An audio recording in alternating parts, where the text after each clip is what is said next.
The Puzzle Pond. One bright morning, Max the Yorkie puppy was exploring the edge of the Whispering Woods when he came across something truly magical, a shimmering pond, sparkling like 1,000 diamonds. The water was so clear that Max could see the reflection of the fluffy clouds in the sky. But there was one problem. The pond stretched wide and deep, and the only way across was a narrow stone bridge guarded by 3 wise frogs. "Hello there," Max barked, trotting closer to the frogs, who were sitting on lily pads in the middle of the pond, wearing tiny spectacles and looking very serious. "Greetings, little puppy," said the first frog, who had a blue scarf tied around his neck. "We are the guardians of the Puzzle Pond, and we ask riddles to anyone who wishes to cross." Max wagged his tail. "I love riddles. I'll solve any puzzle to get across."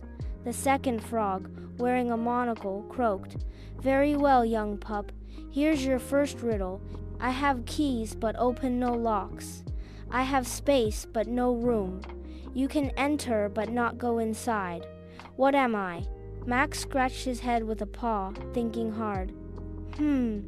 I know. A keyboard," he exclaimed. "It has keys, but doesn't open any locks." The frogs all nodded in approval, and the first frog said, "Correct.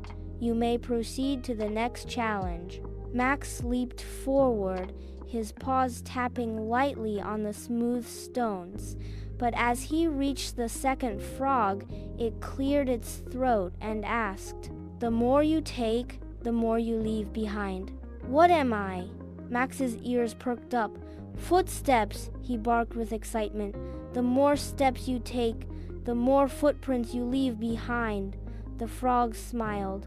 "Well done, little one. Now for your final riddle," said the third frog, who wore a little crown.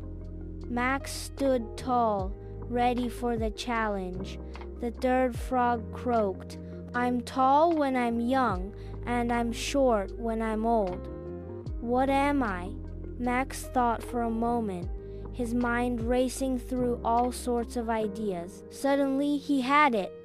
"A candle!" he shouted. "When a candle is new, it's tall, and when it burns down, it gets shorter." The frogs clapped their webbed hands. "You've solved all 3 riddles, brave Max. You may cross the puzzle pond."